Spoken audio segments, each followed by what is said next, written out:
Yesu ashimwe bene data, turabasuhuje mu izina rya Yesu. Amahoro y'Imana nabane namwe. Twongeye kubashimira kandi tugarutse hano kuri izi mikoro kugira ngo tuvugane namwe. Uyu munsi rero dufite iki? Uyu munsi tukuzana iki? Muvandimwe, nshuti y'umusaraba, ndaguhendahenze muri Kristo Yesu.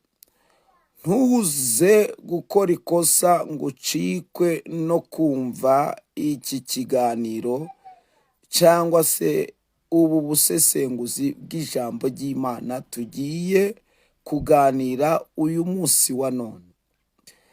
Aha rero muri kumwe na Evangeliste Rusangiza Jean Dodier, bakunze kwita Kajegerezo. Hanyuma ndagira ngo mbabwire ngo uyu munsi ni umunsi mwiza. Ifunguro ry'umunsi rirateguye neza, ritetse neza, ririmo ibirungo byiza. Hanyuma wowe utari wakora subscribe, ndagira ngo uyikore, ukore na comment, ukande like. Hanyuma rero tujye tubana uko bwije uko bukeye. Turabakunda cyane kandi tubahozaho umutima, turabasengera kandi turabishimiye kuko mudahwema kutwereka yuko turi kumwe namwe. Uyu munsi rero ufite amatsiko nanjye, ariko reka ngiye kukumara amatsiko mu kanya. Uyu munsi tugiye kureba ibintu bigera ku 10. Ibintu bigera ku 10 umuvugabutumwa bwiza agomba kuba yujuje kugira ngo akorane n'Imana.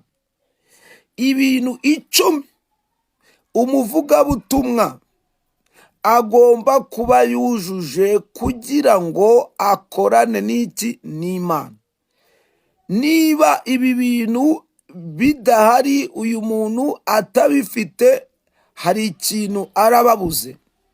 Kandi Imana irashaka yuko ibi byose tubikavaringa cyangwa se tubyuzuza mu buryo bwuzuye mu izina rya Yesu. Hanyuma rero ntari buze kugutindira, nta nubwo ndi buze gutinda cyane.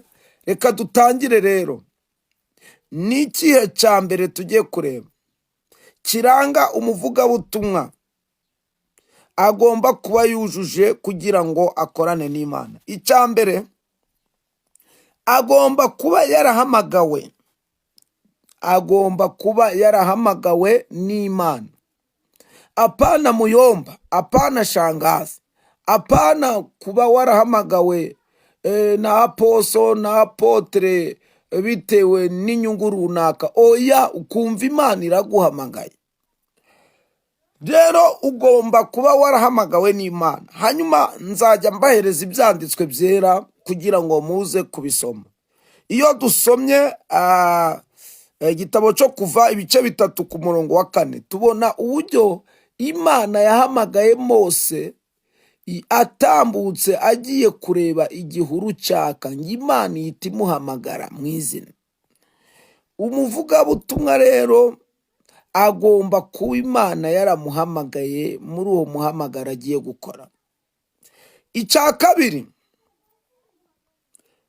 agomba kumenyana n'uwamuhamagaye. Mu yandi magambo, agomba kumenyana n'uwamuhamagaye, akamenyana n'Imana imuhamagaye. Iyo dusomye mu gitabo cyo Kuva ibice 3 ku murongo wa 13 n'uwa 15, nibwo umugabo Mose Imana imutumye kwa Farawo yambwiye ati ariko ningerayo nzavuga kurinde. Mu yandi magambo, arashaka gusobanukirwa umuhamagaye, umutumye ninde. Nibwo yaje kumwibwira, amubwira tuzamubwire ngo nitwa ndiho, nitwa Uwiteka, ndi uwo ndiwe.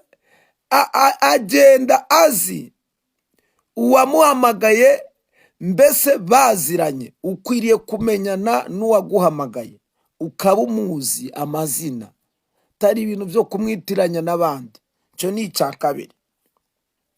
Icya gatatu, muvugabutumwa agomba kuba yujuje iki nacyo kigomba kuba kirimo. Iki cya gatatu, kwera imbuto ukaba ukijijwe neza. Kwera imbuto ugakizwa neza.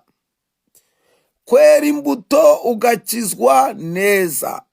Iki ni ikintu gikomeye, kuko mbibutse neza yuko Satani atarwanya impano, ahubwo arwanya nanone imbuto, kuko imbuto nizo zigaragaza igiti ubwoko bwaco, kandi imbuto nizo abantu bajya, nizo ziryohera abantu. Haleluya! Imbuto nizo ziryohera abantu, nizo bajya, nizo bagura. Nta muntu ugura ibibabi, kandi buri giti cyose kirangwa no kwera imbuto. Imbuto cyera nizo zikigira cyiza cyangwa kibi. Ugomba kwera imbuto kandi ukaba ukijijwe neza. Ubutumwa bwiza bwa Yesu ko bwanditswe na Yohana ibice byaho 15 ku murongo wa 16. Yesu aravuga ngo simwe mwantoranyije, ahubwo ni njye wabatoranyije, mbashiraho kugira ngo mugende mwera imbuto, kandi imbuto zanyu zigumeho. Haleluya! Tugeze ku kangahe cya kane. Icya kane, agomba kuba yarabatijwe mu mwuka wera. Agomba kubatizwa mu mwuka wera. Bibiliya ivuga ngo iki? Byakozwe n'intumwa bice 2 ku murongo wa 16 n'uwa 17, nguko byari byaranditswe n'umuhanuzi Yoweli, ngizasuka umwuka wera ku bantu bose.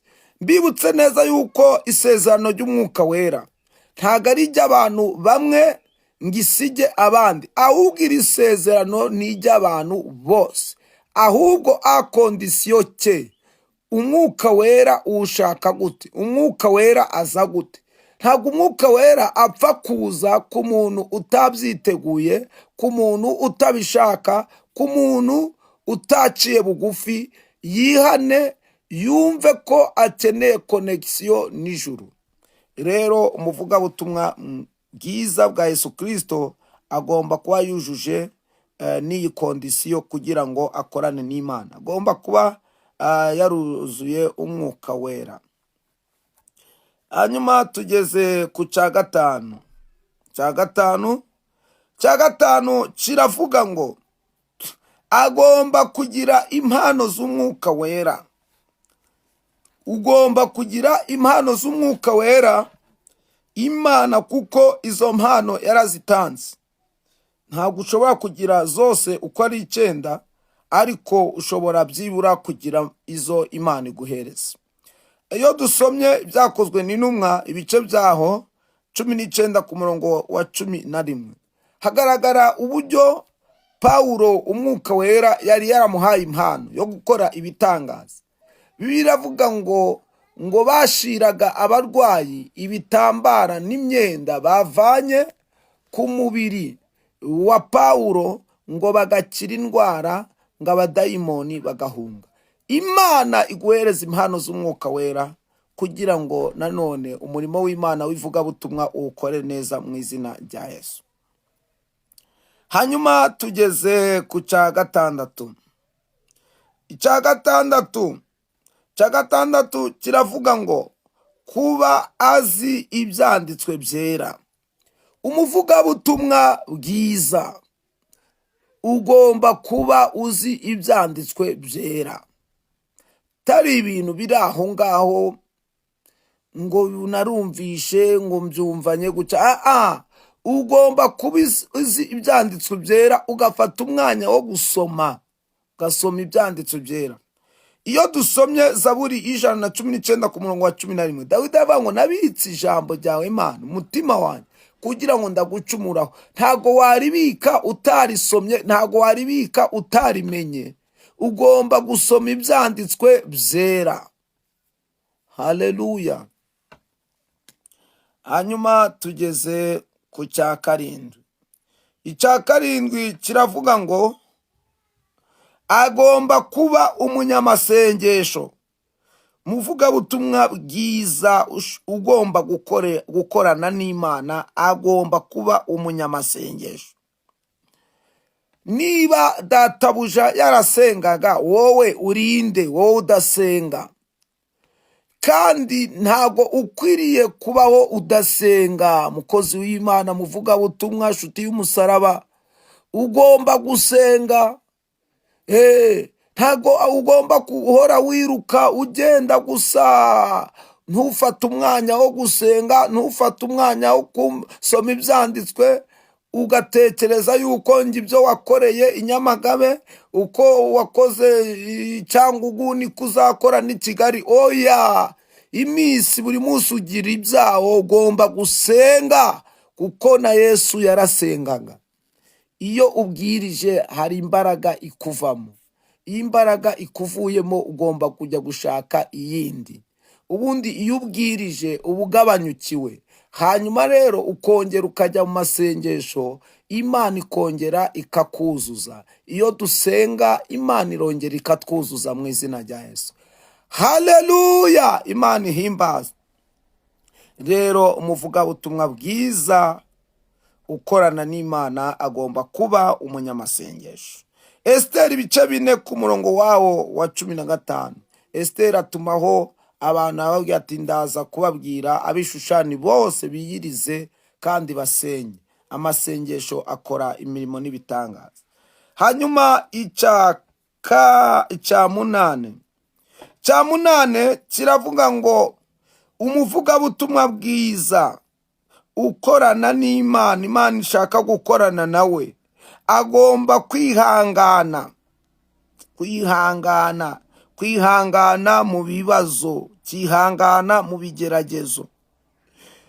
Yakobo igice cya 2 ku murongo wa 12 avuga ngo wihanganira ibimugerageza, kuko namara kwemerwa azambikwa ikamba ry'ubugingo. Imana yasezeranyije abayikunda. Haleluya! Hanyuma ugomba kwihangana muvandimwe, kuko utihanganye ntibyashoboka. Hanyuma icya 9, umuvugabutumwa bwiza ukorana n'Imana, Imana ikorana nawe, agomba kuba gukunda abanyabyaha. Ugomba kugira n'iyi ndangagaciro yo gukunda abanyabyaha. Ugomba gukunda abanyabyaha, ukabakunda mu buryo bumeze ute? Ukabagirira impuhwe, ukabasengera kugira ngo bakizwe. Ntubacireho urwiteka, ntubacireho urubanza kuko mbese byarangiye, kuko wowe si uri umucamanza, wowe si utanga n'ubugingo. Nawe kugira ngo ube uhagaze muri iyo pozisiyo yo kuvuga ubutumwa, ntago wahise uturuka mu ijuru nguze. Hari ibyo Imana yakubabariye. None niba hari ibyo Imana yakubabariye, kuki ukeka ko yuko abandi Imana itabababarira? Imana yakubabariye, izo mbabazi iracyazifite. Garuza abantu ubugwaneza, ubabwirize yuko nawe ari mubi, Imana ikaguhindura, nabo bazahinduka. Iyaguhinduye ntago yigeze ihinduka. Nabo basengere, ubagirire impuhwe. Ugomba gukunda abanyabyaha. Turebe urugero aho ngaho mu byanditswe byera. Turebe Yohana ibice 8 ku murongo wa 10 ndetse n'uwa 11. Yesu amuzaniye umuntu wari wasambanye uwo mugore, amugirira impuhwe, yavuga ngo utari wakora icyamutera ibuye habura n'umwe. Arangije ngo arunama, ariko yunamutse asanga ari wenyine. Aramubaza ati, ese ba bantu bagiye he? Ntawaguciriyeho iteka? Bati, nta n'umwe. Yesu arangije aramubwira ati, nanjye singuciraho iteka, genda amahoro, ntuzongere gukora icyaha ukundi. Nshuti y'umusaraba, wewe uzakurikira iki kiganiro, iyi ngingo ya 9 n'uzayigeraho, nubwo utavuga ubutumwa, ariko uzamenye ngo Imana igufitiye imbabazi. We utari wakizwa, ukwiriye gukizwa.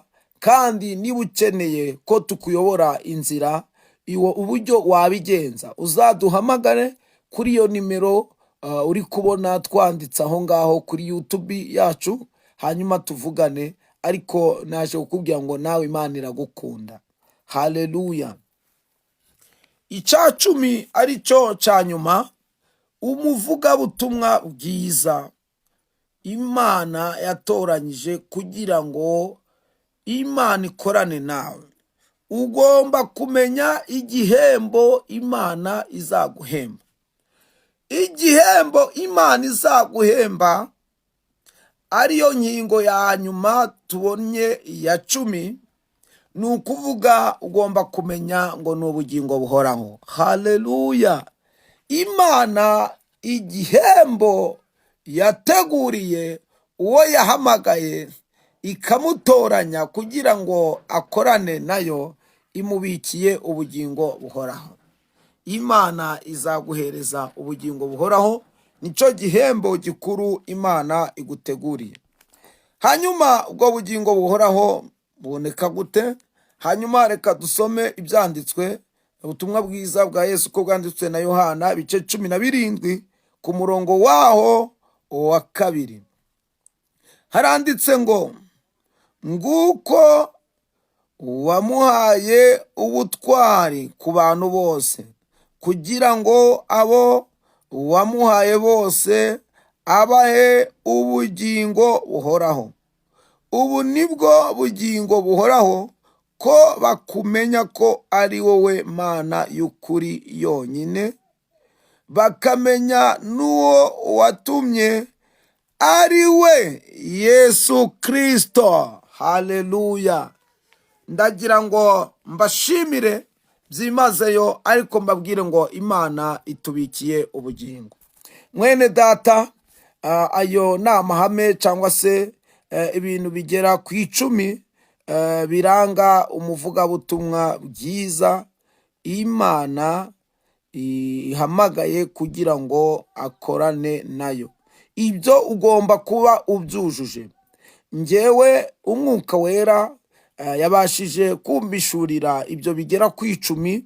Nawe birashoboka yuko Umwuka Wera yaguhishurira ibirenze ibyo ngibyo, ariko ku ruhare rwanjye ibyo yashatse kumpishurira ni ibyo ngibyo. Simvuze ko hataboneka n'ibindi, ariko nawe Imana igufashe iguhishurire ibindi, kandi nawe uzabona umwanya ubitugezeho, ntacyo bitwaye.